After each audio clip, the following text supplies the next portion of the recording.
មិនថាគឺសំដែងមុខមានតែយ៉ាងណាទេគ្រាន់តែយកពីអស់ទៅហើយខ្ញុំធ្លាប់ជាមហាកម្ពុជាអ្នកខ្លាំងម្នាក់នៅក្នុងទឹកដីដ៏ធំល្វឹងល្វើយនេះក្នុងមួយជីវិតនេះខ្ញុំបានទទួលសិស្សរាប់រយនាក់ដែលម្នាក់សុទ្ធតែមានសមត្ថភាពអស្ចារ្យ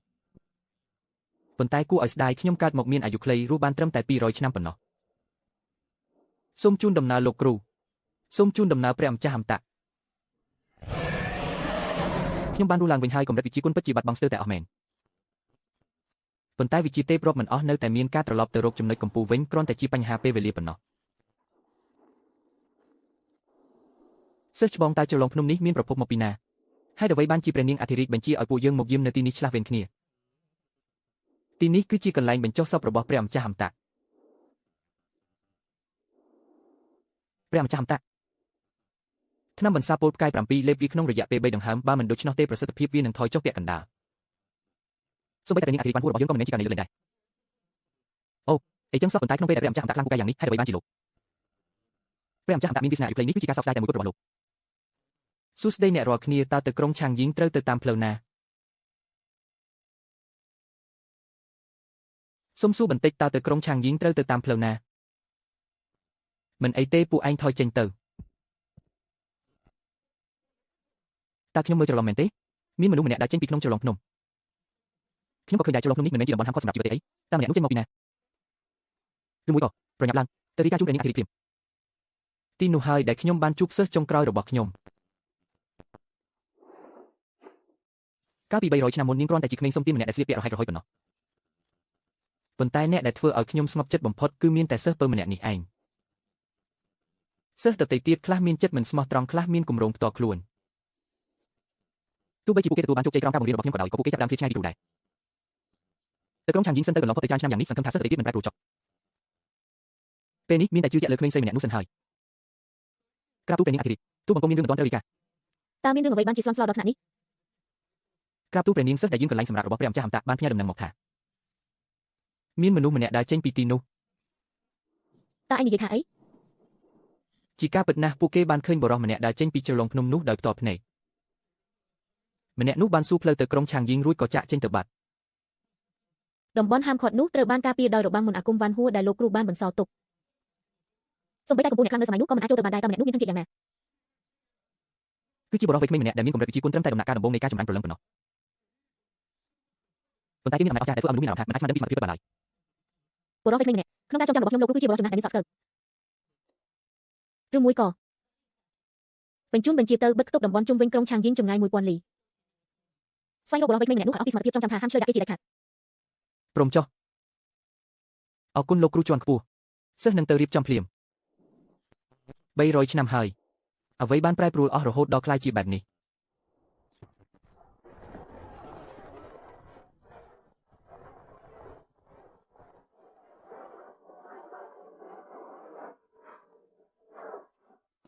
លោកតាសុំសួរបន្តិចទីនេះគឺជាក្រុងឆាងយីងមែនទេ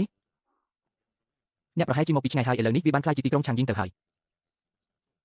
ប៉ុន្តែអ្នកគ្រប់គ្នាធ្លាប់ហៅតាមឈ្មោះចាស់មិនដឹងថាលោកតាស្គាល់ស្ដីអ្នកត្រកូលស៊ូនៅទីនេះទេកម្រិតវិជ្ជាគុណរបស់ខ្ញុំប្រហែលជាខ្ពស់ណាស់អ្នកត្រកូលស៊ូមានពី3គ្រួសារដែរប៉ុន្តែអ្នកដែលមានវិជ្ជាគុណខ្ពស់ខ្ញុំមិនដែលឮសោះ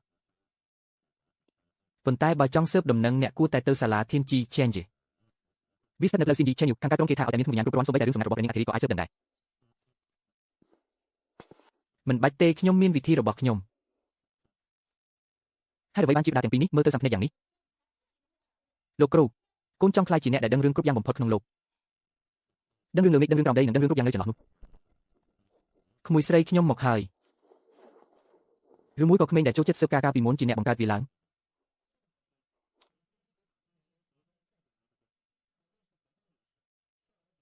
ខ្ញុំចង់រកមនុស្សម្នាក់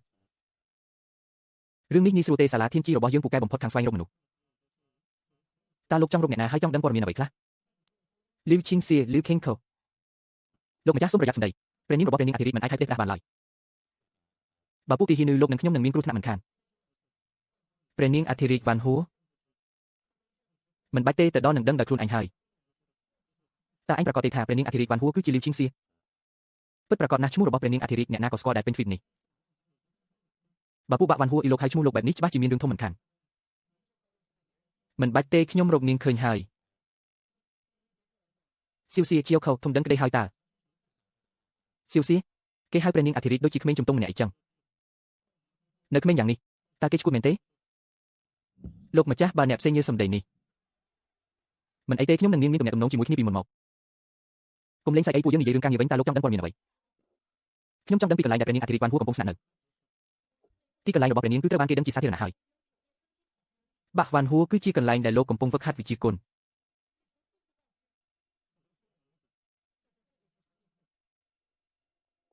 តើសាលាធានជីដឹងពីកន្លែងដែលមានស្មៅជីវិត9សន្លឹក Nine Live Library ទេ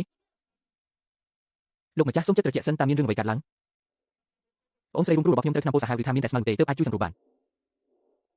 ទោះត្រូវបងថ្លៃប៉ុណ្ណាក៏ដោយក៏ខ្ញុំព្រមដែរសូមប្រាប់ខ្ញុំឲ្យឆាប់មកឆ្នាំពោនេះសាហាវណាស់ចាំបន្តិចខ្ញុំនឹងទៅឆែកមើលក្នុងបញ្ជីសម្ងាត់ទ្រាំបន្តិចទៅ CO Care ត្រូវតែទ្រាំឲ្យបានមិនកាទេឆ្នាំពោនេះជ្រាបលឿនពេកហើយខ្លាចតែចាំឆ្នាំមិនទាន់ CO មានកម្លាំងធាតុក្នុងខ្លួននាងអាចទ្រាំបានមួយរយៈទៀតឲ្យតែឆ្នាំមកដល់ច្បាស់ជាមានសង្ឃឹមបើប្រាស្មៅជីវិត9សន្លឹកអូនស្រីរបស់ឯងនឹងស្លាប់ក្នុងរយៈពេលមិនដល់30វិនាទីឡើយតើឯងនិយាយថាអីឯងជាស្អីបានជាហ៊ានមកនិយាយផ្ដេសផ្ដាស់នៅទីនេះហ្វាងសៀនវែងឈួនថយចេញទៅបើលោកហ៊ាននិយាយបែបនេះតើលោកដឹងទេថានាងត្រូវឆ្នាំពលអ្វីបើខ្ញុំមើលមិនច្រឡំទេនាងត្រូវពូស្វាយ7ខ្នាត Seven Toes Purple Snake Cam ពូស្វាយ7ខ្នាតមិនដែលលីសោះតើពូនោះមានពណ៌ខ្មៅរលើបនិងមានកង់ពណ៌ប្រាក់ចំនួន7មែនទេទូលបង្គំមិនហ៊ានស្មានផ្ដេសផ្ដាស់ឡើយគ្រាន់តែទីត្រូវប៉ុណ្ណោះគ្រាន់តែពូពីមួយក្បាលសោះមិនបាច់អួតពេកទេពូស្វាយ7ខ្នាតរស់នៅកន្លែងត្រជាក់ខ្លាំងពីសរបស់វាសាហាវណាស់បើខំប្រឹងប្រើកម្លាំងធាតុក្នុងខ្លួនវានឹងរឹតតែធ្វើឲ្យពីជ្រាបលឿនជាងមុនបើលោកស្គាល់ពីនេះតើលោកដឹងពីវិធីព្យាបាលទេវាគឺជាសត្វដែលមានពីសាហាវបំផុតបើត្រូវវាខំហើយមិនដល់កន្លះម៉ោងទេនឹងត្រូវស្លាប់ដែលនាងនៅរស់ដល់ពេលនេះគឺដោយសារមានអ្នកជួយទប់ពីបានល្អពិតមែនហើយខ្ញុំគឺជាសិស្សតរបស់ជ្រកភ្នំ Stake House Medicine King Valley ល្មមប្រើការបានខ្លះដែរប៉ុន្តែមិនច្រើនទេជ្រកភ្នំ Stake House គឺជាកន្លែងដ៏វិសុទ្ធដែលទើបតែលេចមុខកាលពី300ឆ្នាំមុនប៉ុណ្ណោះ Stake House មានឈ្មោះថា Moran គេគឺជាគ្រូពេទ្យដែលពូកែបំផុតក្នុងលោកមិនមានជំងឺណាដែលគេព្យាបាលមិនជាឡើយឲ្យតែនៅមានដង្ហើមគេច្បាស់ជាអាចជួយបាន Moran ខ្លួនឯងឈីស្ទើតែស្លាប់ទៅហើយនៅចង់រៀនពេទ្យទៀតលោកគ្រូកូនត្រូវតែរៀនដើម្បីព្យាបាលជំងឺគ្រប់យ៉ាងក្នុងលោករួមទាំងជំងឺរបស់ខ្លួនឯងផងដែរមិននឹកស្មានថាក្មេងដែលឈឺរ៉ាំរ៉ៃកាលពីមុនឥឡូវខ្លាចជា Stake House ទៅហើយអរគុណលោកដែលបានណែនាំប៉ុន្តែខ្ញុំនៅតែជឿជាក់លើសិស្សរបស់ Stake House ជាងគួរឲ្យស្ដាយសម្រាប់ក្មេងស្រីម្នាក់នេះណាតើឯងនិយាយថាអីរកឃើញហើយស្មៅជីវិត9សន្លឹកមានលក់នៅហាង Stake House ឬថាទើបតែមកដល់ថ្មីនេះឯងស្មៅជីវិត9សន្លឹកវាគឺជាវត្ថុដ៏កំណត់បំផុតសិស្សប្អូនគឺសង្ឃឹមលើឯងហើយ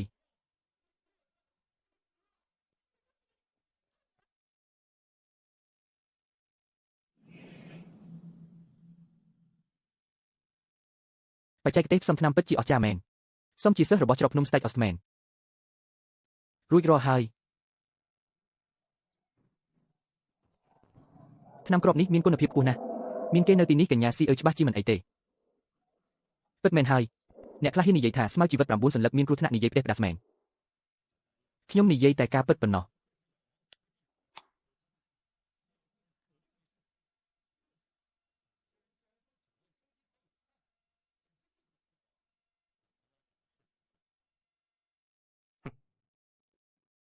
រួចរាល់ហើយ CO មិនអីទេឃើញទេខ្ញុំគឺជាអ្នកបន្តវេនពី Stake House បន្តិចបន្តួចប៉ុណ្ណឹងងាយស្រួលបំផុត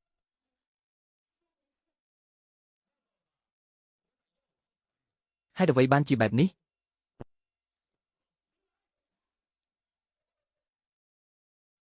CEO ចាំបន្តិចស្ថានភាពនេះគឺដូចអ្វីដែលបុរសម្នាក់នោះបាននិយាយអញ្ចឹងខ្ញុំប្រាប់ហើយថាស្មៅជីវិត9សន្លឹកនឹងធ្វើឲ្យពីជ្រាបកាន់តែលឿនពេលនេះនាងសល់ពេលមិនច្រើនទេសូមលោកម្ចាស់មេត្តាជួយអូនស្រីខ្ញុំផងទោះត្រូវបងថ្លៃអ្វីក៏ខ្ញុំព្រមដែរឃើញថាពួកឯងគឺជាសិស្សរបស់គេខ្ញុំនឹងជួយនាងម្ដងចុះក្នុងខ្លួនឯងមិនមែនមានតែថ្នាំព្យាបាលទេមែនទេប្រហែលជាមានថ្នាំពីរដែរខ្ញុំពិតជាមានថ្នាំពីរខ្លះមែនប៉ុន្តែតើលោកដឹងដោយរបៀបណាយកថ្នាំពីរទាំងអស់ដែលឯងមានមកឲ្យខ្ញុំ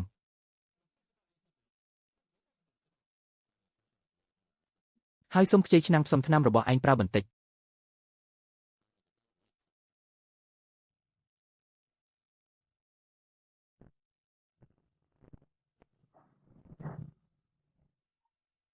តើនេះគឺជាបច្ចេកទេសផ្សំថ្នាំបែបណាសូម្បីតែផ្សំថ្នាំពីរក៏មិនអាចធ្វើបែបនេះដែរមិនថាគ្រឿងផ្សំទាំងនោះមានប្រតិកម្មយ៉ាងណានោះទេគ្រាន់តែបោះវាចូលគ្នាទាំងអស់ទៅបានហើយនោះគឺជាអ្វីដែលពួកអ្នកផ្សំថ្នាំកម្រិតទាបទើបត្រូវដឹង គាត់មិនខ្វល់ពីប្រតិកម្មគ្រឿងផ្សំផងនេះវាហួសហេតុពេកហើយមើលទៅកាលពីមុនគ្រាន់តែសំណាងបុករកកន្ទុយភេទេគាត់មិនចេះវិជាពេទ្យតតែសោះអង្វរលោកហើយសូមជួយឲ្យនាងដឹងខ្លួនមកវិញផងនេះវិញ្ញាណឈីលៀនក្នុងឆ្នាំត្រូវបានដាស់ឲ្យភ្ញាក់ហើយសូម្បីតែលោកគ្រូក៏ពិបាកនឹងបញ្ជាវាដែរតើគាត់ធ្វើវាបានយ៉ាងដូចម្តេច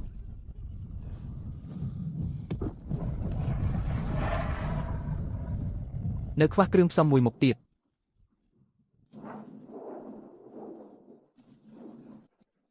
ហេតុអ្វីបានជាលឿនយ៉ាងនេះគ្រឿងផ្សំទាំងនេះធម្មតាត្រូវចំណាយពេល2ម៉ោងទើបអាចរំលាយអស់តើនេះជាស្អីទៅគ្រាន់តែហេតុខ្លឹមបន្តិចក៏មានអារម្មណ៍ថាវិញ្ញាណបានប្រមូលផ្ដុំឡើងវិញដែររបស់នេះពិតជាអាចជួយមនុស្សបានមែនទេមនុស្សធម្មតាត្រូវថ្នាំពុលនេះច្បាស់ជាស្លាប់ភ្លាមមិនខានថ្នាំបន្សាបពុលផ្កាយ7លេបវាក្នុងរយៈពេល3ដង្ហើមបើមិនដូច្នោះទេប្រសិទ្ធភាពវានឹងថយចុះពាក់កណ្ដាល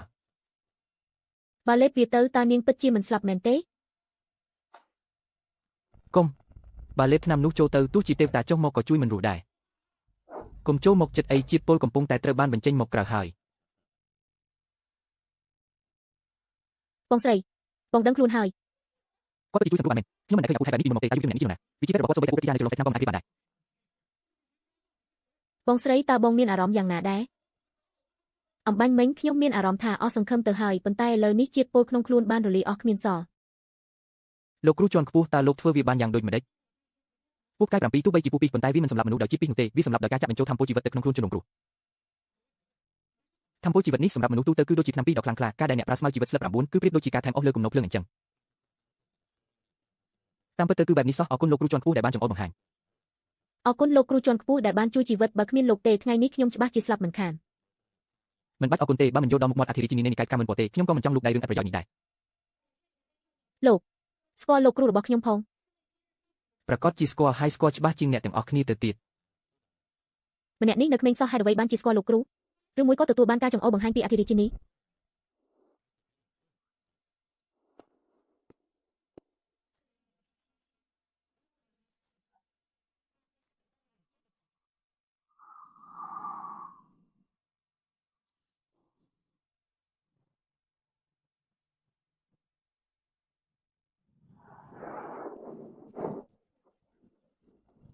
នេះគឺជាការភ្ញាក់ដឹងខ្លួននៃសរសៃវិញ្ញាណព្រះឲ្យទីប្រជុំជនសាងយិនពិតជាមានសរសៃវិញ្ញាណច្រើនយ៉ាងនេះមែនទេនេះគឺជាកម្រិតលូហឺពិតប្រាកដកាលណាឈានដល់កម្រិតនេះនឹងអាចប្រើប្រាស់កម្លាំងនៃផ្ទៃមេឃនិងផែនដីបានហើយកម្លាំងនឹងកើនឡើងយ៉ាងខ្លាំង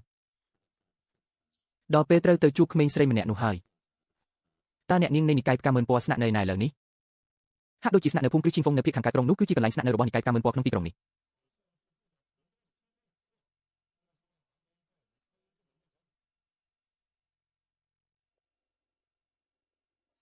តើអ្នកឃើញបាតុភូតលើមេកាពីយប់មិនទេពន្លឺ7ពណ៌ដ៏អស្ចារ្យថែមទាំងមានការភ្ញាក់នៃសរសៃវិញ្ញាណទៀតទីក្រុងសាងយិននឹងរុងរឿងមិនខាន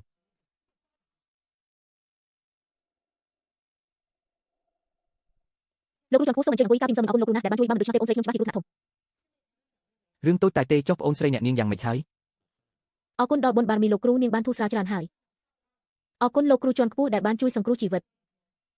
មិនបាច់គួរសំទេសុងស៊ីសុងហេតុអ្វីបានជាអ្នកនៅឈរទីនេះទៀតសិស្សបានរៀបចំពិធីជប់លៀងហើយរងចាំលោកគ្រូជានិច្ចតើលោកគ្រូមានការអ្វីមែនទេចង់ឲ្យខ្ញុំទៅជួបបុកបុរសរបស់អ្នកមែនទេបាទលោកបុកបុរសចូលចិត្តវិជាពេទ្យណាស់វិជាពេទ្យរបស់លោកគ្រូខ្ពស់យ៉ាងនេះបើបានទៅដល់ច្រឡងសាច់ឆ្នាំលោកបុកបុរសច្បាស់ជាសប្បាយចិត្តខ្លាំងណាស់ក្មេងម្នាក់នោះប្រកាសជាចង់ទៅជួបសិស្សម្នាក់មិនខានបើអញ្ចឹងខ្ញុំទៅមើលបន្តិចក៏មិនអីដែរព្រមចុះអរគុណលោកគ្រូជាន់ខ្ពស់សិស្សនឹងទៅរៀបចំភ្លាមប៉ុន្តែមុននឹងទៅខ្ញុំមានរឿងសំខាន់ត្រូវធ្វើអ្នកនាងគូខ្ញុំមានកូនចៅម្នាក់នៅក្នុងនិកាយកាមិនពណ៌ចង់ឲ្យអ្នកនាងជួយនាំផ្លូវខ្ញុំទៅជួបបន្តិចកូនចៅលោកគ្រូឬមួយជាសិស្សថ្មីដែលទៅចូលនិកាយគ្មានបញ្ហាទេបើលោកគ្រូមិនប្រកាន់ទឹកស្អែកយើងអាចចេញដំណើរបានល្អណាស់ចំណែករឿងរបស់អ្នកចាំខ្ញុំត្រឡប់ពីនិកាយផ្កាមើលពណ៌វិញសិននិយាយគ្នាបើអញ្ចឹងសិស្សនឹងរងចាំលោកគ្រូនៅទីក្រុងសាងយិននេះសម្រាប់តាមនឹងចុះព្រឹកស្អែកជួបគ្នានៅមាត់ទ្វារក្រុង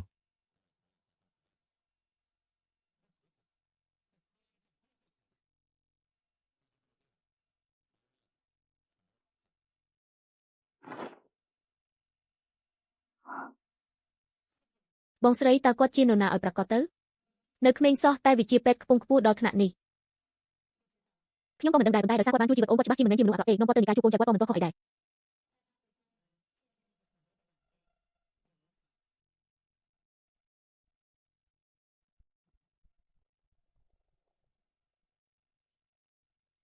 លោកគ្រូជាន់ខ្ពស់សូមទោសដែលឲ្យរងចាំយូរយើងបានរៀបចំសេះសម្រាប់លោកហើយមិនបាច់ទេខ្ញុំមានវិធីរបស់ខ្ញុំ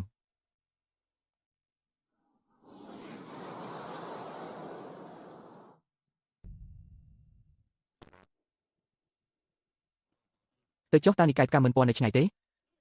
មិនឆ្ងាយប៉ុន្មានទេធ្វើដំណើរទៅទីខាងលិច3ថ្ងៃនឹងទៅដល់លោកគ្រូជាន់ខ្ពស់ពិតជាមិនធម្មតាមែនកាលពីម្សិលមិញទើបតែចាប់ផ្ដើមថ្ងៃនេះឈានដល់កម្រិតលូតលាស់ទៅហើយគាត់ច្បាស់ជាលះបង់កម្លាំងពិតមិនខាន ក្មួយស្រីខ្ញុំមកហើយ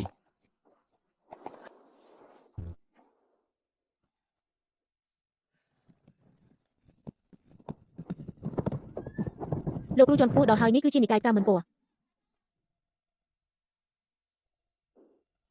ពិតជាកន្លែងដ៏ល្អមែនកម្រិតធម្មពលវិញ្ញាណនៅទីនេះប្រហែលជាខ្ពស់ជាងកន្លែងធម្មតាដល់ទៅរាប់រយដងឯណោះ ចាប់តាំងពីអធិរាជិនីបង្កើតនិកាយផ្កាមិនពណ៌មកមានកំណត់គ្រប់ជាច្រើនត្រូវបាននាំមកទីនេះបូករួមទាំងមហាកំពែងវិញ្ញាណដែលអធិរាជិនីរៀបចំដោយផ្ទាល់ទើបធ្វើឲ្យធម្មពលវិញ្ញាណកាន់តែខ្លាំងឡើងពីមួយថ្ងៃទៅមួយថ្ងៃ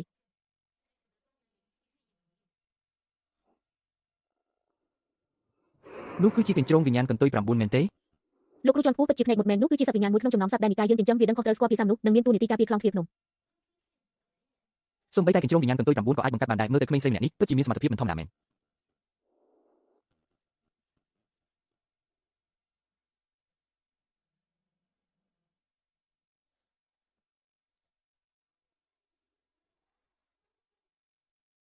ពិតជាមើលទៅសម្រម្យមែនថែមទាំងមានក្លិនអាយតនៈនៃឋានសុគតិផង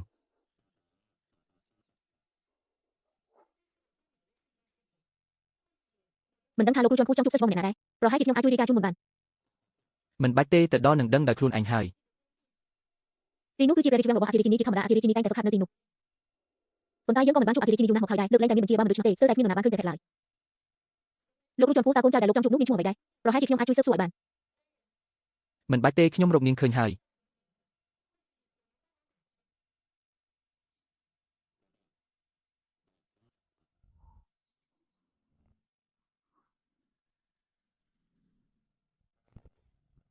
បងស្រីគាត់សម្ដៅទៅរកព្រះរាជវាំងអធិរាជិនីហើយប្រញាប់ដេញតាមគាត់ទៅ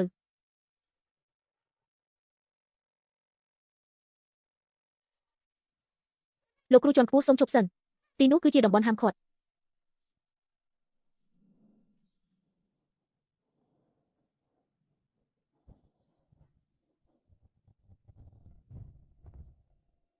ខាងមុខជាតំបន់ហាមឃាត់មនុស្សមិនពាក់ព័ន្ធសូមថយចេញជាបន្ទាន់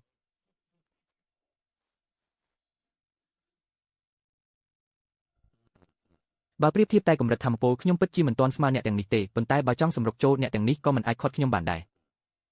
យ៉ាងណាមិញអ្នកទាំងនេះក៏ជាកូនចៅជំនាន់ក្រោយរបស់សិស្សខ្ញុំដែរបើប្រើកម្លាំងបាយវានឹងខូចកិត្តិយសជាគ្រូជាន់ខ្ពស់អស់ហើយខ្ញុំមកទីនេះដើម្បីរកមនុស្សហ៊ានមករកដល់ទីនេះពិតជាគួរអស់សំណើចមែនទីនេះគឺជាតំបន់ហាមឃាត់នៃនិកាយកាមិនពណ៌បើមិនមែនជាមនុស្សសំខាន់ក្នុងនិកាយទេមិនអនុញ្ញាតឲ្យចូលក្បែរឡើយបើលោកនៅតែចេះចង់ចូលទៅទៀតកុំបន្ទោសពួកយើងថាគ្មានការគួរសមឲ្យសោះ សូមជប់សិនលោកម្នាក់នេះគឺជាអ្នកមានគុណរបស់ខ្ញុំដែលបានជួបនៅខាងក្រៅគាត់ទៅតែម្ដងមិនទាន់ច្បាស់ម្ដងសូមអ្នកអស់គ្នាអធិស្ឋានផង ស្រោលោកគ្រូជាន់ខ្ពស់ទីនេះគឺជាតំបន់ហាមឃាត់បើសម្រុកចូលទៅនឹងធ្វើឲ្យប៉ះពាល់ដល់មហាកបិវិញ្ញាណលទ្ធផលនឹងមិនល្អឡើយតាមពិតគឺជាមិត្តភក្តិរបស់អ្នកនាងគូសោះប៉ុន្តែច្បាប់គឺត្រូវតែគោរពមនុស្សក្រៅមិនត្រូវបានអនុញ្ញាតឲ្យចូលក្បែរភ្នំសំខាន់ឡើយបើលោកចង់ជួបនរណាសូមចុះទៅចុះឈ្មោះនៅជើងភ្នំហើយរងចាំការកោះហៅចុះ លោកគ្រូជាន់ខ្ពស់ចុះទៅក្រោមសិនទៅខ្ញុំអាចជួយលោកណែនាំឲ្យជួបព្រឹត្តិការណ៍ដើម្បីរកមនុស្សតាមផ្លូវការបាន បែកគ្នាយូរពេកហើយខ្ញុំមិនអាចរងចាំបានទៀតទេអ្នកនាងគូប្រញាប់នាំមិត្តភក្តិអ្នកចេញទៅបើមិនព្រមចេញទេកុំបន្ទោសពួកយើងថាប្រើកម្លាំងបាយ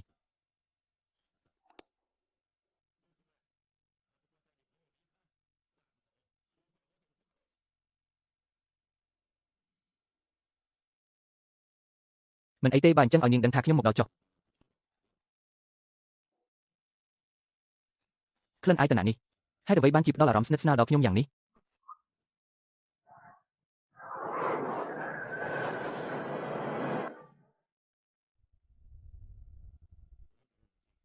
ទូបង្គំសូមរាយការណ៍ជូនអធិរាជិនីទូបង្គំបានចាត់មនុស្សឲ្យតាមរកគ្រប់ទីហើយប៉ុន្តែនៅតែរកមិនឃើញការរបស់យុវជនម្នាក់នោះឡើយ បន្តតាមរកទៀតចុះខាងសាលាធានជីមានដំណឹងអ្វីខ្លះទេ ទូបង្គំបានពឹងពាក់ពួកគេឲ្យជួយតាមរកយ៉ាងអស់ពីសមត្ថភាពហើយប្រសិនបើមានដំណោះអ្វីពួកគេនឹងរាយការណ៍មកភ្លាម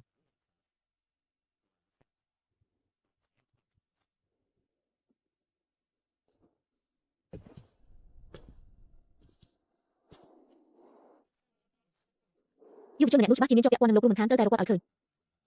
រយៈពេល200ឆ្នាំមកនេះខ្ញុំមិនដែលឃើញអធិរាជិនីមានអាការៈជ្រួលច្របល់បែបនេះឡើយឬមួយក៏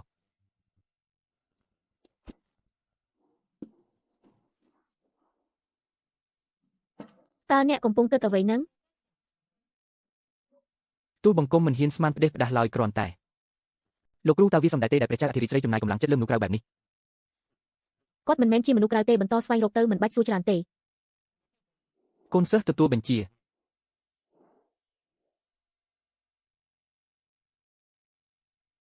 លោកគ្រូតើពិតជាលោកគ្រូត្រឡប់មកវិញមែនទេ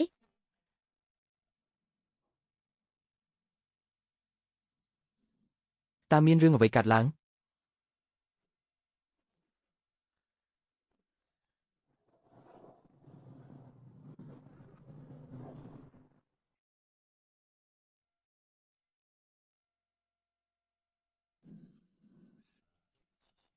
នេះគឺជាក្លិនអាយតនៈរបស់ព្រះចៅអធិរាជស្រីឬមួយព្រះនាងចេញពីការតាំងសិលហើយ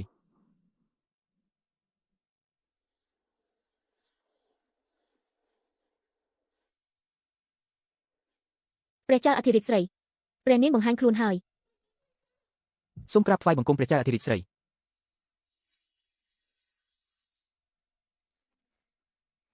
នេះគឺជាកម្លាំងកម្ពុជានៃអាណាចក្រស្ពានទេពគួរឲ្យខ្លាចណាស់ចប់ហើយប្រកាសជាគាត់ធ្វើឲ្យព្រះនាងខឹងហើយឯងនៅចូលធ្ងន់ធ្វើអីទៀតកាលណាព្រះនាងខឹងមិនត្រឹមតែឯងស្លាប់ទេសូម្បីតែពួកយើងក៏រងគ្រោះដែរអង្គវរលោកហើយប្រញាប់ចាក់ចេញទៅគ្រាន់តែជាក្មេងស្រីម្នាក់សោះខឹងហើយយ៉ាងម៉េចទៅឯង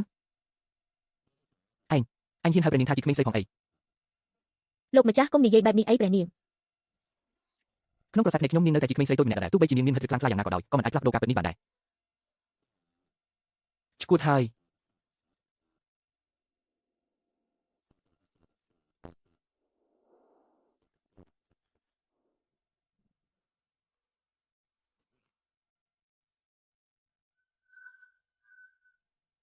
លោកគ្រូសូមកុំខឹងអីគាត់មិនបានតាំងចិត្តប្រមាថទេសូមលោកគ្រូមេត្តាអភ័យទោសផងថយចេញទៅ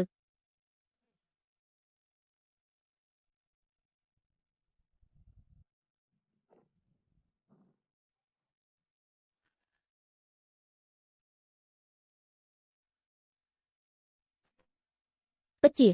លោកគ្រូមែនលោកគ្រូទីបំផុតខ្ញុំបានជួបលោកគ្រូម្ដងទៀតហើយ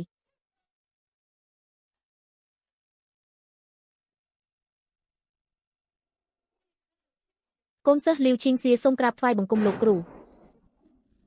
លោកគ្រូព្រះនាងហៅគាត់ថាលោកគ្រូអីមើលនាងចុះខ្លាយជាម្ចាស់បាក់ទៅហើយនៅតែដូចក្មេងទៀតលោកគ្រូនៅមានជីវិតលោកគ្រូនៅរស់ពិតមែនធំអស់ហើយនៅយងក់មកទៀតឲ្យគេឃើញមិនល្អទេនោះជាព្រះចៅអធិរាជបានហួរណាតែពេលនេះបែរជាដូចក្មេងស្រីតូចម្នាក់ឲ្យគាត់អង្អែលក្បាលទៅវិញ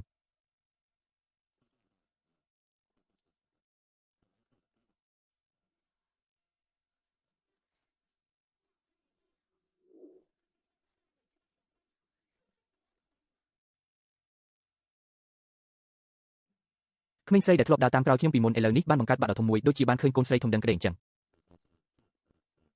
លោកគ្រូត្រឡប់មកវិញពិតមែនខ្ញុំមកវិញហើយនឹកស្មានមិនដល់សោះថាលោកម្ចាស់មានឋានៈខ្ពង់ខ្ពស់បែបនេះគាត់គឺជាលោកគ្រូរបស់ព្រះនាងលោកគ្រូពួកយើងចូលទៅជែកគ្នាក្នុងវិមានទៅ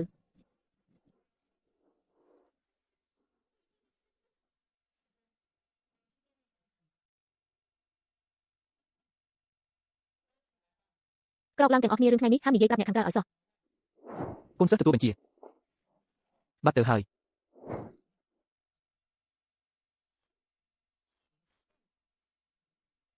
លោកគ្រូតើមានរឿងអ្វីកើតឡើងមិញហ្នឹងអ្នកដែលអាចឲ្យព្រះនាងហៅថាលោកគ្រូបានក្រៅពីលោកម្ចាស់ទេពតើមានអ្នកណាទៀតលោកម្ចាស់ទេពតែលោកម្ចាស់ទេពបានសោយទីវង្គតតាំងពី300ឆ្នាំមុនបាត់ហើយតើអាចទៅរួចយ៉ាងម៉េចរឿងដែលកើតឡើងនៅថ្ងៃនេះហាមនិយាយចេញទៅសូម្បីតែមួយម៉ាត់កូនសិស្សទទួលបញ្ជាតើពួកឯងស្គាល់យុវជនម្នាក់នោះដោយរបៀបណាហើយហេតុអ្វីបានជានាំគាត់មកបានហួរគូលីងយានអញ្ចឹងសោះតាមពិតក្មេងដែលគាត់និយាយនោះគឺជាព្រះនាងសោះចាប់តាំងពីលោកគ្រូសោយទីវង្គតទៅសិស្សច្បងធំនិងអ្នកផ្សេងទៀតក៏មិនបានជួបគ្នាណាលើកចុងក្រោយគឺកាលពី5ឆ្នាំមុនដែលសិស្សច្បងធំមកសួរសុខទុក្ខខ្ញុំឥឡូវគេយ៉ាងម៉េចហើយសិស្សច្បងធំពីរដើមជាមនុស្សមិនអាចហាត់វិជាបានទេតែគាត់ប្រើកណ្ដាប់ដៃបង្កើតកេរ្តិ៍ឈ្មោះហើយថែមទាំងបង្កើតបាក់សម្រាប់ហាត់កម្លាំងកាយទៀតផងក្មេងរឹងរូសម្នាក់នោះពិតជាមិនធ្វើឲ្យខ្ញុំខកបំណងមែនក្រៅពីសិស្សច្បងធំអ្នកដែលជិតស្និទ្ធនឹងខ្ញុំជាងគេគឺសិស្សច្បងទី25ចៅសៀវតាវចៅសៀវតាវក្មេងដែលស្រែករាល់ថ្ងៃថាចង់ខ្លាចជាអ្នកដើរលេខមួយក្នុងលោកម្នាក់នោះមែនទេពីជាដើមរបស់គាត់ពេលនេះខ្លាំងពូកែណាស់គាត់បានទៅការពារនៅព្រំដែនទីខាងត្បូងជិត100ឆ្នាំហើយទីនោះជាកន្លែងដែលមនុស្សនិងវិស័យនៅជិតគ្នាស្ថិតភាពស្មុគស្មាញណាស់ភាគខាងត្បូងចៅសៀវតាវម្នាក់នោះឈួតនឹងដើមណាស់មិនសូវខ្វល់ពីរឿងផ្សេងទេបើថាលោកគេប្រាជិតខ្ញុំមិនសូវជឿប្រមាថទេខ្ញុំសម្រេចចិត្តហើយនឹងទៅភាគខាងត្បូងរកចៅសៀវតាវសិន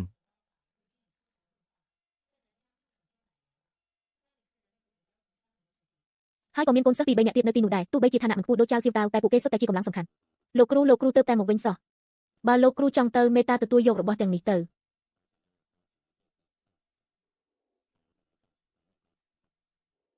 នេះជាបុគ្គលរបស់បានពួកនេះលោកគ្រូអាចមួយសារបានពួកនេះកន្លែងនេះមានតែថាទោះបីជាមិនសូវមានឡើយបានពួកតែខ្លះ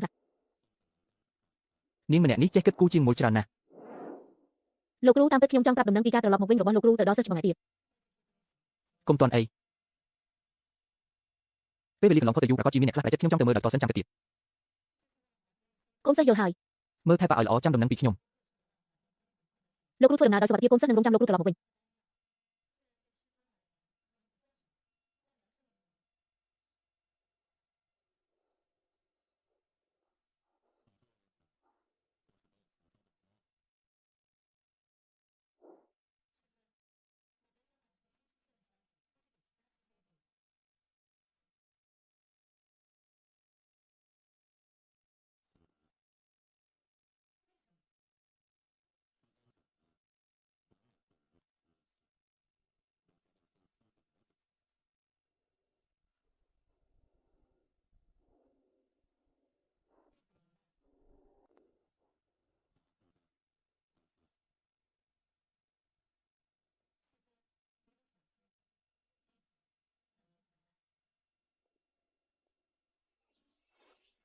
សូមអបអរសាទរលោកម្ចាស់ទទួលបានការគោរពពីលីវឈីងស៊ីរង្វាន់គឺពិន្ទុគោរព 50,000 ពិន្ទុ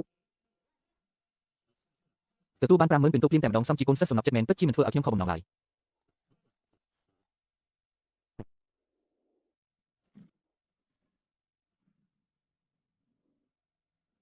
ចៅស៊ីវតាវនិងកូនសិស្សទាំងឡាយលោកគ្រូមកហើយ លោកគ្រូលើកនេះត្រូវតែត្រឡប់មកវិញដោយសុវត្ថិភាពណា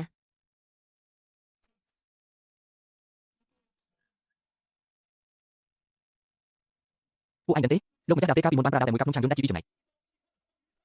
ប៉ុណ្ណឹងនេះចាលោកម្ចាស់ដាវទេបានពីកាំពីបានតែឯងមកសាស្ត្រនេះខ្ញុំអ្នកមកពីខាងជើងនិយាយថាលោកម្ចាស់ដាវទេអ្នកឯងហ៊ានប្រកួតជាមួយស្អីស្អីបែបបែបនោះពាក្យចាំអារ៉ាមទាំងនេះកាន់តែមិនសមហេតុផលទៅហើយតែរឿងកាលពី150ឆ្នាំមុនដែលចៅស៊ីវតាវកាលពីព្រំដែនម្នាក់ឯងទប់ទល់នឹងពួកបិសាចនោះជារឿងពិត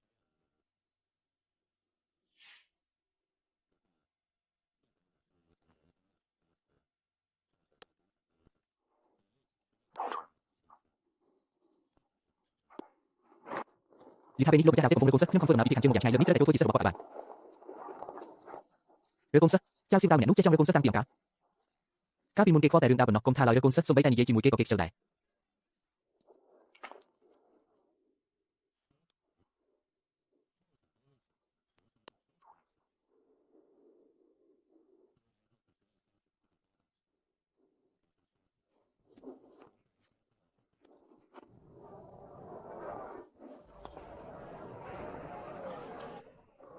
លោកម្ចាស់តើត្រូវការអ្នកអង្គទៅទេយកតែបន្តិច3គ្រាប់ប៉ុណ្ណោះខ្ញុំស្គាល់ទីនេះច្បាស់ណាស់ក្មេងម្នាក់នេះធ្វើឲ្យខ្ញុំនឹកឃើញខ្លួនឯងកាលពីក្មេង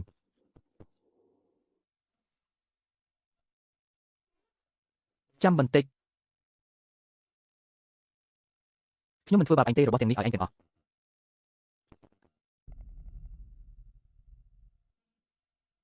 លោកមិនប្រកាន់តែខ្ញុំជាកូនកាត់បិសាចទេអីហើយអ្វីត្រូវប្រកាន់ក្នុងភ្នែកខ្ញុំឯងគ្រាន់តែជាក្មេងម្នាក់ដែលចង់រកមកទេប៉ុណ្ណោះខ្ញុំឈ្មោះហ៊ួនយូឆ្នាំនេះអាយុ12ឆ្នាំបទពិសោធន៍ឬកូនសិស្សជាច្រើនឆ្នាំប្រាប់ខ្ញុំថាក្មេងម្នាក់នេះមិនធម្មតាទេស្លាប់ទាំងគូនោះនឹងក្លិនឯកតនៈនៅលើខ្លួនគេ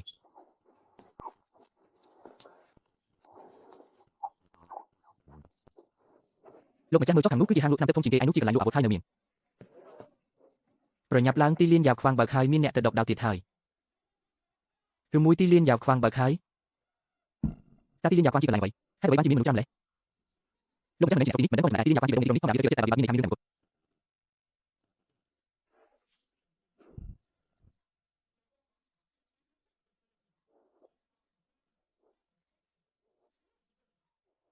គឺមានអ្នកចង់ដកដាវរបស់លោកម្ចាស់ដាវទេពដើម្បីសុំធ្វើជាកូនសិស្សអីគេមានរឿងបែបហ្នឹងដែរមានអ្នកចង់ធ្វើជាសិស្សគាត់ច្រើនណាស់ដើម្បីកុំឲ្យរំខានលោកម្ចាស់ដាវទេពបានដកដាវមួយនៅកណ្ដាលទីលានបើអ្នកណាដកវាបានគាត់នឹងទទួលធ្វើជាសិស្ស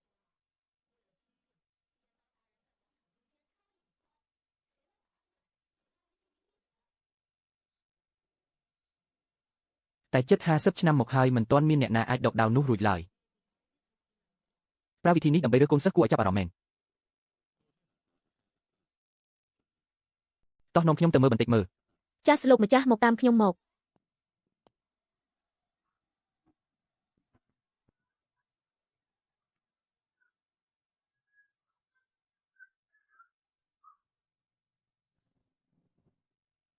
នេះមិនមែនជាដាវសម្រាប់ជ្រូកដែលខ្ញុំបានធ្វើឲ្យអាល្អិតនោះទេអីកាលនោះខ្ញុំគ្រាន់តែធ្វើវាលេងជាអាវុធសម្រាប់អ្នកទើបហាត់ថ្មីថ្មោងតែប៉ុណ្ណោះនឹកស្មានមិនដល់ថាគេហ៊ានអស់លោកអ្នកទាំងឡាយដល់ពេលនៃមហាសន្និបាតដកដាវប្រចាំឆ្នាំទៀតហើយសូមអញ្ជើញបេក្ខជនទាំងអស់ឡើងមកលើវេទិកា ខ្ញុំបាទលោកជីងថ្ងៃនេះមកចូលរួមការសាកល្បងដាវស៊ូសូមអស់លោកជួយធ្វើជាសាក្សីផងគេជាសិស្សដែលមានដងបំផុតក្នុងចំណោមយុវជនត្រកូលលូនិងជាអ្នកបន្តវេនមេគ្រួសារជំនាន់ក្រោយវ័យនៅក្មេងសោះតែសមត្ថភាពដល់កម្រិតផ្កាយ7ទៅហើយលោកជីងពិតជាមិនអន់មែនប៉ុន្តែបើធៀបនឹងលីស៊ឺជាងគឺនៅស្ទើរឆ្ងាយណាស់គុំនិយាយដេះដាស់លោកម្ចាស់វ័យក្មេងត្រកូលលូយើងដល់កម្រិតកម្ពស់ផ្កាយ7ហើយការយល់ដឹងពីក្បាច់ដាវក៏ខ្ពស់ណាស់ដែរខ្ញុំបាទលីស៊ឺជាងមកដើម្បីសាកល្បងដាវស៊ូរបស់លោកម្ចាស់ដាវស៊ូបងប្រុសលីអ្នកដែលដកដាវបាននៅថ្ងៃនេះច្បាស់ជាខ្ញុំសិស្សរបស់លោកម្ចាស់ដាវស៊ូមានតែខ្ញុំម្នាក់គត់ត្រឹមតែមនុស្សសម្បូររៀនដូចជាឯងហ្នឹងអីមានតែអ្នកខ្លាំងដូចជាខ្ញុំទេទើបសាកសមបន្តវេនក្បាច់ដាវរបស់លោកម្ចាស់ដាវស៊ូហាគុំជួបគ្នាអីកម្លាំងរបស់កុលសម្ព័ន្ធស្វាវិស័យគឺល្បីខ្លាំងណាស់ដកដាវត្រឹមតែមួយគឺជារឿងតូចតាចបំផុតយកសពទៅដាវរបស់លោកម្ចាស់ដាវស៊ូមិនធ្លាក់ទៅក្នុងដៃពួកបិសាចឡើយពួកមនុស្សកំពេចកំប៉ុកថយចេញទៅចាំមើលពេលដែលខ្ញុំដកដាវស៊ូក៏ចេញមកតើពួកឯងមានមុខមាត់ឯណាទៀតអាស្វាធំឯងយកសពទៅដាវរបស់លោកម្ចាស់ដាវស៊ូក៏ជារបស់មនុស្សជាតិពួកបិសាចឯងកុំសង្ឃឹមឲ្យសោះត្រូវហើយនេះជាវត្ថុស័ក្តិសិទ្ធិរបស់មនុស្សជាតិយើងមិនអាចឲ្យពួកបិសាចមកបំពានបានឡើយក្រអើយក្រទុំណាស់កុលសម្ព័ន្ធស្វាវិស័យរបស់ខ្ញុំមានកម្លាំងមហាសាលពេលដែលខ្ញុំដកដាវបានខ្ញុំនឹងសម្លាប់ពួកឯងទាំងពីរមុនគេអាល្អិតចៅសៀវតាវនេះមានកេរ្តិ៍ឈ្មោះនៅភាគខាងត្បូងខ្លាំងជាងអ្វីដែលខ្ញុំបានគិតទៅទៀត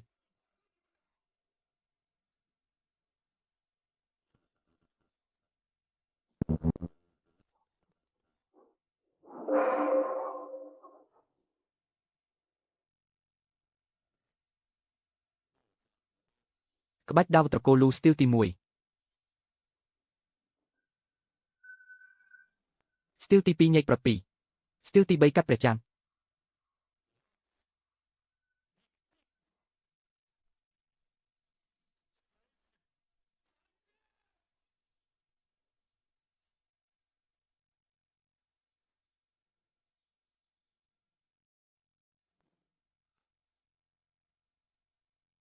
សមត្ថភាពត្រឹមប៉ុណ្ណឹងចង់ឲ្យដាវស៊ូមានប្រតិកម្មផងអីពិតជាគួរឲ្យអស់សំណាច់ណាស់ចាំមើលខ្ញុំម្ដង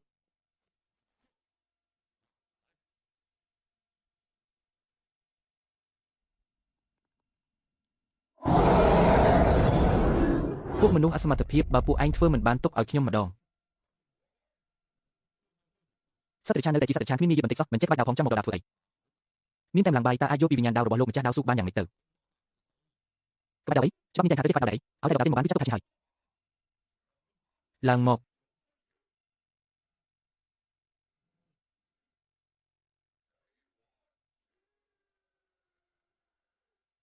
ខ្ញុំប្រាប់ហើយថាអាសត្វនេះមានតែម្លងបាយដាវរបស់លោកម្ចាស់ដាវស៊ូមិនមែនពួកបិសាចអាចប៉ះពាល់បានឡើយ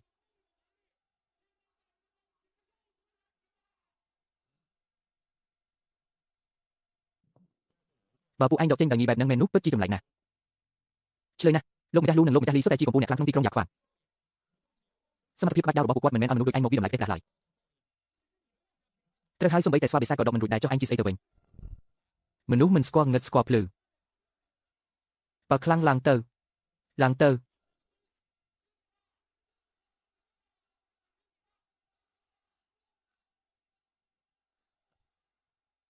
មិនអីទេឲ្យខ្ញុំឡើងក៏ឡើងទៅមិនមែនជារឿងធំដុំអីផង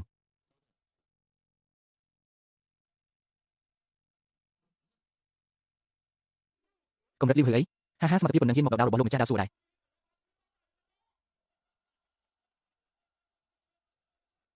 មនុស្សមិនស្គាល់ប្រមាណខ្លួនសូម្បីពួកយើងកម្រិតកាយ7ដល់មនុស្សផងចុះឯងត្រឹមតែកម្រិតលីវហឺសោះហ៊ានមកបង្អួតរៀងនៅទីនេះដែរឥឡូវទៅផ្ទះហាពី3ឆ្នាំទៀតទៅជ្រើដូចឯងនេះសូម្បីតែកាន់ដាវក៏មិនចុះផងចង់មកដកដាវលោកម្ចាស់ដាវស៊ូអីទៅមនុស្សជាតិអស់អ្នកខ្លាំងហើយអីបានជាបញ្ជូនមនុស្សកំសោយបែបនេះមកអាល្អិតនេះជាអ្នកណាទៅធ្វើឲ្យពួកយើងត្រូវពួកបិសាចសាច់ចំអកឲ្យបែបនេះមនុស្សនាំតែរឿងអាម៉ាស់អាល្អិតចៅសៀវតាវឯងហ៊ានទុកដាវដែលខ្ញុំឲ្យចោលនៅទីនេះអីចាំមើលតែជួបមុខខ្ញុំនឹងវាយឯងឲ្យបែកគូតមិនខានធ្វើជ្រើរពីណាសូម្បីតែកាន់ដាវមិនចុះផងគុំសង្ឃឹមថានឹងបានប៉ាដាវស៊ូឲ្យសោះមនុស្សជាតិពិតជាធ្លាក់ចុះមែនហើយបានជាបញ្ជូនមនុស្សកំពេចកំពុកមកឲ្យគេសាច់បែបនេះ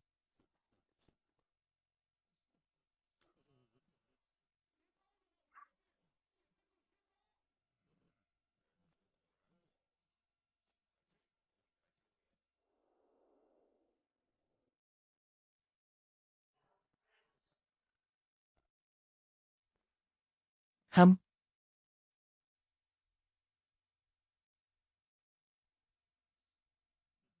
ខ្ញុំដឹងហើយថាលោកម្ចាស់ច្បាស់ជាធ្វើបានតើគេធ្វើបានយ៉ាងម៉េចទៅអាល្អិតនេះជាអ្នកណាឲ្យប្រាកដតើម្នាក់នេះមានប្រវត្តិយ៉ាងណាទៅត្រឹមតែកម្រិតលីវឺសោះអាចដកដាវស៊ូបានទៅរួចមើលចុះដាវនោះ វិញ្ញាណដាវដាវនេះមានវិញ្ញាណដាវសន្ធិដ្ឋនៅក្នុងនោះបាត់ទៅហើយមិនចម្លែកទេដែលពួកយើងរកមិនរួចតាមពិតគឺមិនទទួលបានការយល់ព្រមពីវិញ្ញាណដាវសោះវិញ្ញាណដាវឲ្យពិតជាអស្ចារ្យមែនឬមួយយុវជនដែលមើលទៅសាមញ្ញម្នាក់នេះគឺជាកំពូលអ្នកខ្លាំងដែលមិនធ្លាប់មានដាវសម្រាប់ជ្រូកឲ្យដាវសម្រាប់ជ្រូកកាលនោះខ្ញុំគ្រាន់តែធ្វើឯងលេងសោះមិននឹកស្មានថាឯងមានវិញ្ញាណបែបនេះសោះបើអញ្ចឹងគុណភាពរបស់ដាវកំពុងតែកើនឡើងហើយ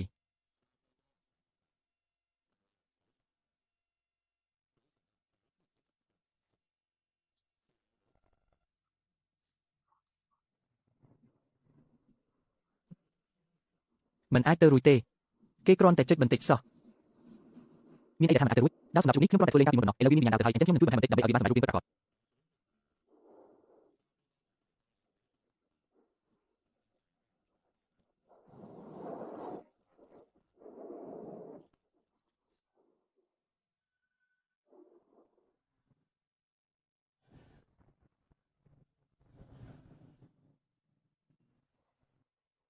វិញ្ញាណដាវសម្រាប់ជ្រូកសូមគោរពលោកម្ចាស់វិញ្ញាណដាវពិតជាវិញ្ញាណដាវមែន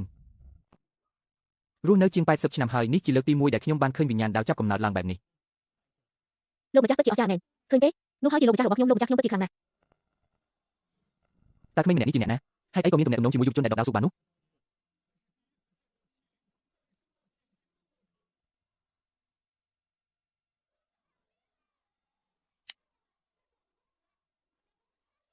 តើអស់លោកដឹងទេថាវិញ្ញាណដាវមានន័យយ៉ាងណាតាមដំណើរថាក្រោយពេលវិញ្ញាណដាវចាប់កំណើតវានឹងជួយបង្កើនកម្លាំងប្រយុទ្ធដល់ម្ចាស់របស់វាបានដល់ទៅ30%ប៉ុន្តែតើអស់លោកដឹងទេថាការបង្កើតវិញ្ញាណដាវវាពិបាកកម្រិតណា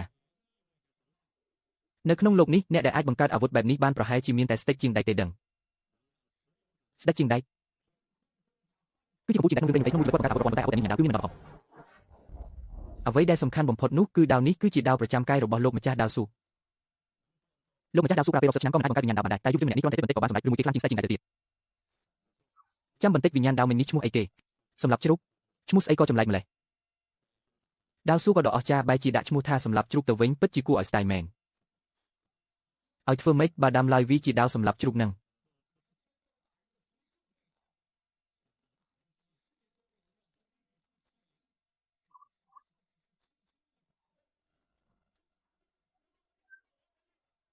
ស្អីគេហ្នឹងលេងដៃទៅមិនលេងទេលោកថាតែលោកគ្រូព្រមទទួលពួកយើងជាសិស្សលោកគ្រូសូមទទួលពួកយើងជាសិស្សផងបើមិនព្រមលេងទេខ្ញុំនឹងវាយហើយណាបើអញ្ចឹងវាពួកយើងឲ្យស្លាប់ទៅពួកយើងសុខចិត្តត្រូវឲ្យបានស្លាប់រំដៃលោកគ្រូក៏ជាកិច្ចយូរដែរពួកអញទាំងពីរមិនទាន់មានលក្ខណៈសម្បត្តិគ្រប់គ្រាន់ទេទោះបីមកតង់ខ្ញុំបែបនេះក៏គ្មានប្រយោជន៍ដែរការចង់ធ្វើជាសិស្សរបស់លោកម្ចាស់ដាវស៊ូគ្រាន់តែជាការយល់សប្តិប៉ុណ្ណោះប៉ុន្តែពេលនេះកំពូលអ្នកខ្លាំងនៅចំពោះមុខហើយនេះជាឱកាសតែមួយគត់បើបណ្ដោយឲ្យរបូតមុខជាត្រូវស្ដាយក្រោយអស់មួយជីវិតក៏បានខ្ញុំនឹងផ្ដល់ឱកាសឲ្យពួកឯងពិតមែនឬដំណើរនេះខ្ញុំត្រូវទៅភៀកខាងត្បូងដើម្បីរកមនុស្សម្នាក់បើពួកឯងចង់អាចតាមខ្ញុំទៅបានពួកយើងស្ម័គ្រចិត្តកុំអើប្រញាប់ឆ្លើយពេកខ្ញុំមិនធានាសុវត្ថិភាពឲ្យពួកឯងទេណាបើមានគ្រោះថ្នាក់ខ្ញុំនឹងរត់មុនគេហើយបើពួកឯងអាចត្រឡប់មកវិញទាំងមានជីវិតនិងឆ្លងផុតការសាឡបងរបស់ខ្ញុំនឹងពិចារណាបង្រៀនខ្លះចំណែករឿងទទួលជាសិស្សខ្ញុំមានគម្រោងផ្សេងពួកយើងយល់ព្រម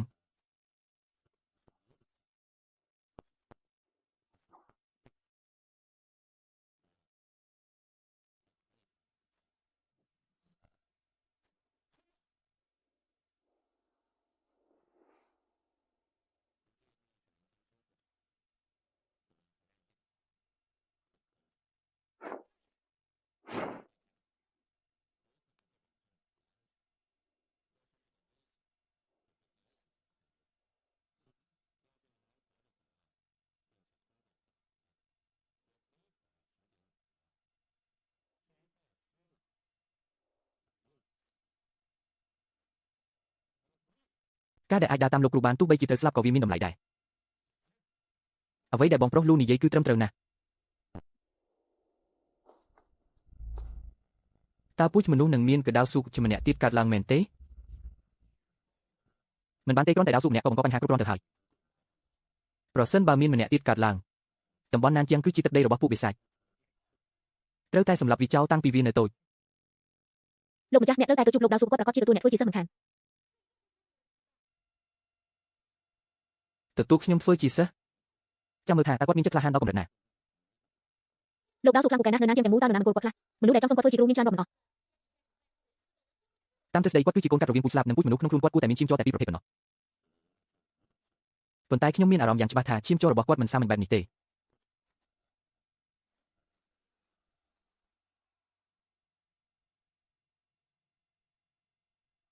ឬមួយក៏មានបាតុភូតវិលត្រឡប់ទៅរកពូជដើមកាត់ឡើងលើខ្លួនហ៊ួនយូហើយនៅតំបន់វាពួកជ្រៅបំផុតនៃណានជាងមានអស្ចារ្យឈ្មោះថាសិតលីងជឺក្រហមដែលគេនិយាយថាអាចចម្រាញ់ឈាមជ័របិសាចបានដំណើរនេះអាចសាកល្បងស្វែងរកមើលបានលោកម្ចាស់ខ្ញុំប្រាប់អ្នកចុះពេលនេះណានជាងត្រូវបានបែងចែកជាមហាអំណាចទាំង5ស្ដេចវិសាចទាំង4ដែលម្នាក់ស្ថិតក្នុងអាណាចក្រស្ពានទេវៈគ្រប់គ្រងតំបន់រៀងខ្លួនចំណែកលោកដាវស៊ូក៏គ្រប់គ្រងចំកណ្ដាលនៃណានជាងក្មេងម្នាក់នេះមិនបានជួបគ្នា300ឆ្នាំសោះតែខ្លាំងដល់ថ្នាក់នេះលោកម្ចាស់ស្គាល់លោកដាវស៊ូដែរមែនទេចាត់ទុកថាជាអ្នកចាស់ទុំម្នាក់ចុះប្រសិនបើលោកម្ចាស់ចង់ទៅណានជាងដើម្បីជួបដាវស៊ូគ្រប់អ្នកត្រូវតែឆ្លងកាត់ពាក់កណ្ដាលនៃណានជាងនៅទីនោះពោពេញដោយសត្វបិសាចសាហាវគ្រោះថ្នាក់ណាស់គួរតែរងចាំលោកដាវស៊ូមកក្រុងយ៉ាកុងវិញល្អជាង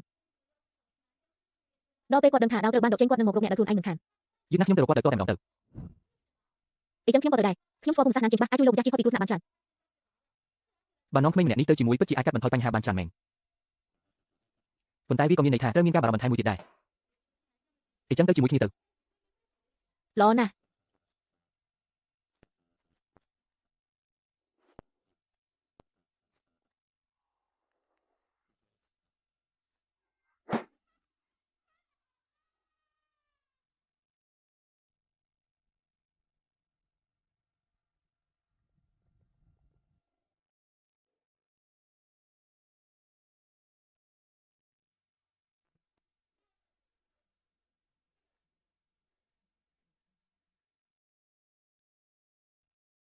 រត់ឲ្យលឿនឡើងបើមិនចង់ខ្លាចជាសាច់ដៅទេរត់ឲ្យលឿនទៅ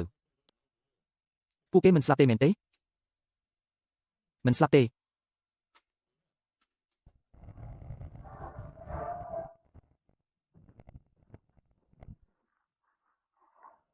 ពួកមនុស្សស្រមោចទៅងាប់ទៅ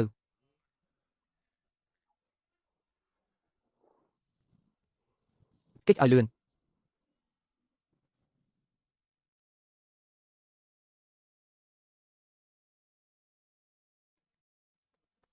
បើដឹងអីចឹងងាប់ក៏មិនមកដែរមិននឹកស្មានថាការសាកល្បងរបស់លោកគ្រូសាហាវបែបនេះសោះរត់លេងរួចហើយបើពីកម្លាំងជាមួយកូរ៉េយើងមានតែទៅហត់មកប៉ុណ្ណោះដល់ពេលត្រូវវីបបវិញហើយ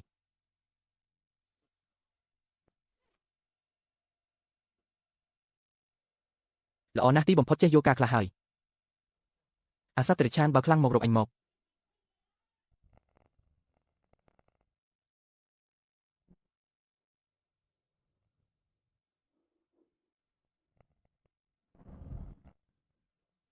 យូស៊ីជាត្រៀមខ្លួនរួចរាល់ហើយឬនៅឲ្យពេលខ្ញុំ10ដង្ហើមទៀត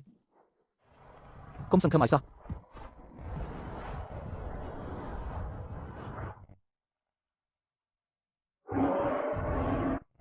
គឺពេលនេះហើយក្បាច់ដៅពោះណានជាង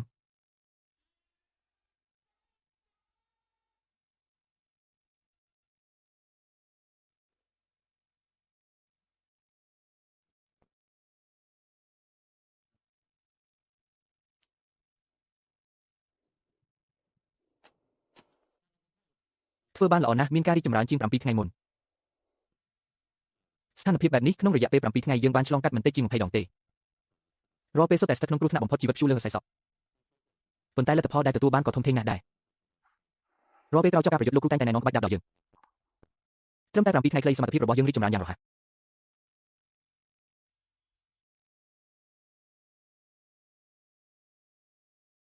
ចងចាំពាក្យស្លោកនេះឲ្យច្បាស់អ៊ីវិជាស្រុកខ្យល់ស៊ូកពេលកំពុងប្រើវិជានេះត្រូវនាំធម្មពលរបស់គ្រាប់បិសាចចូលទៅក្នុងចំណុចដានទៀន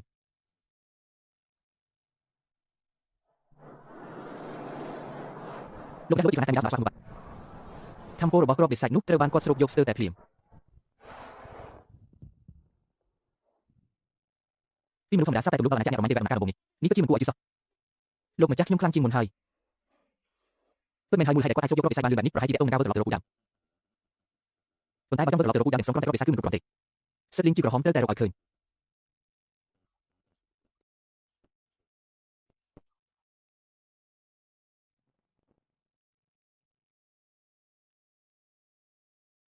គោរពលោកម្ចាស់ស្ដេចជាមិនបិសាចព្រះអង្គម្ចាស់ស្វាបិសាចតើមានរឿងអ្វីបានជាប្រញាប់ប្រញាល់ម្ល៉េះមិនដឹងទេអីថាពេលនេះស្ដេចបិសាចជាច្រើនអង្គកំពុងពិភាក្សារឿងសំខាន់រឿងទាំងនេះទូបង្គំដឹងច្បាស់ប៉ុន្តែរឿងនេះសំខាន់ណាស់ខ្លាចមែនទេ សមត្ថភាពដែលគូលីងយានបានបង្ហាញនៅក្រុងយ៉ាវកុងពិតជាគួរឲ្យរំភើបណាស់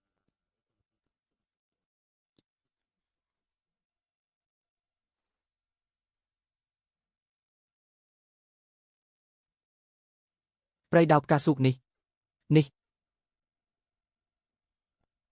ពូជមនុស្សស្រាប់តែមានកម្ពូលអ្នកខ្លាំងបែបនេះកើតឡើងគ្រាន់តែវាអាក្រក់មើលបន្តិចគ្មានបាច់បង្ហាញពីក្នុងពិតជាមេជួយមែននៅណានជាងបើចង់សម្រាប់យុវជនពូជមនុស្សម្នាក់គឺងាយស្រួលបំផុតយកនេះទៅមានវាស្មើនឹងបញ្ជារបស់សាច់វិស័យគ្រប់ទីក្នុងណានជាងនឹងស្រាប់តាមទោះជាយ៉ាងណាក៏ដោយត្រូវតែបញ្ចុះស្វីឲ្យបាននៅណានជាង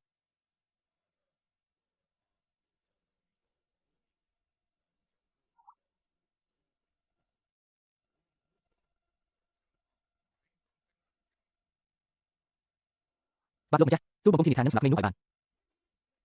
លោកម្ចាស់មិនដឹងថាផែនការរបស់សាច់វិស័យត្រៀមលក្ខណៈដល់ណាហើយដើម្បីផែនការនេះយើងបានត្រៀមខ្លួនអស់រយៈពេល100ឆ្នាំមកហើយគ្មានបញ្ហាសម្រាប់ខ្ញុំឲ្យតែផែនការជោគជ័យទោះបីជាដៅស៊ូក៏ទម្លុះដល់អាណាចក្ររាជវាំងស៊ូក៏គង់តែស្លាប់ដែរ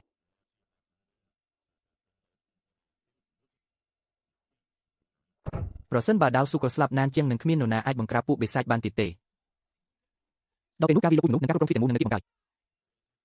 រឿងទាំងនេះមិនបាច់ឲ្យខ្ញុំបារម្ភទេមានសាច់វិស័យនៅទីនេះគ្មានអ្វីខុសឆ្គងឡើយអ្វីដែលសំខាន់បំផុតនៅពេលនេះគឺកម្ចាត់យុវជនពូជមនុស្សម្នាក់នោះបាទទូបង្គំនឹងទៅចាត់ការភ្លាម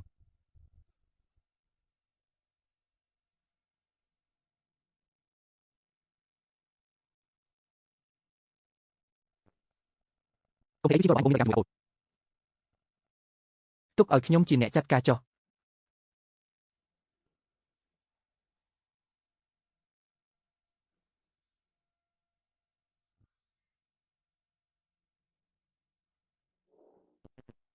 មានរឿងអ្វីមែនទេលោកគ្រូបិសាចកម្រិតកម្ពូលនៃអាណាចក្រជីវិតនឹងសេចក្តីស្លាប់ក្លិនអាចខ្លាំងណាស់ប្រហែលជាខ្លាឃ្មុំខ្មៅស៊ូកម្ពូលអាណាចក្រជីវិតនឹងសេចក្តីស្លាប់នោះជាអភិរក្សសម្បត្តិបានយ៉ាងនេះវិញតាមផ្លូវផ្សេងទៅលោកគ្រូតើត្រូវទៅណាទៀតនៅទីនោះមានគោបិសាចស្នែងក្រហមដំណាក់កាលកណ្ដាលនៃអាណាចក្រជីវិតនឹងសេចក្តីស្លាប់ស័ក្តិសមសម្រាប់ឲ្យអ្នកទាំងពីរហាត់សម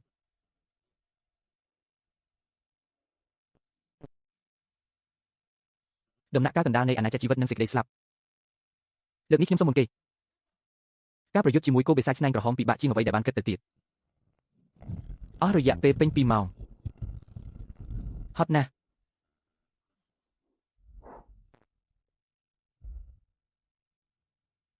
មកទៀតហើយលោកគ្រូសុំសម្រាប់បន្តិចមិនបានទេអីមានរឿងអ្វីមែនទេលោកគ្រូមានវិស័យធំមកទៀតហើយមែនទេចិត្តដល់ពេលទម្លុះអាណាចក្រហើយជួយការពីជុំវិញផងខ្ញុំត្រូវទម្លុះអាណាចក្រ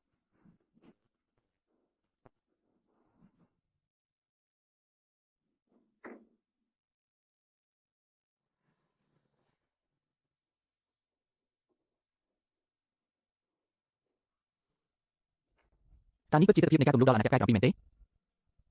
បាទតើពូមេនឹងដេកគួរឲ្យរំភើបបែបនេះសូម្បីតែការទម្លុះដល់អាណាចក្ររាជវាំងស៊ូក៏ប្រហែលជាត្រូវប៉ុណ្ណឹងដែរបងប្រុសអ្នកទេការទម្លុះនឹងខ្ញុំក៏មានសេរីនេះដែរឬមួយក៏បាទតើពូការនោះក៏បណ្ដាលមកពីលោកគ្រូដែរ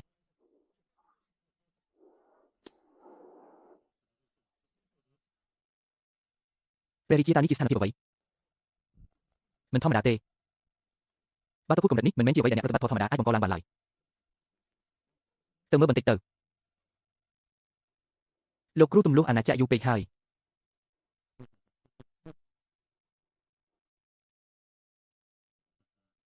អ្នកគិតមើលចលនាធំបែបនេះតើអាចនឹងតាក់ទាញសត្វបិសាចខ្លាំងមកទេពិតមែនហើយគឺជាពួកស្រមោចតូចតាចទាំងនោះ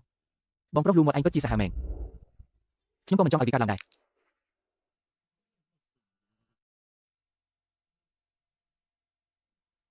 ស្ដេចបិសាចដំណាក់កាលកណ្ដាលនៃអាណាចក្រជីវិតនឹងសេចក្តីស្លាប់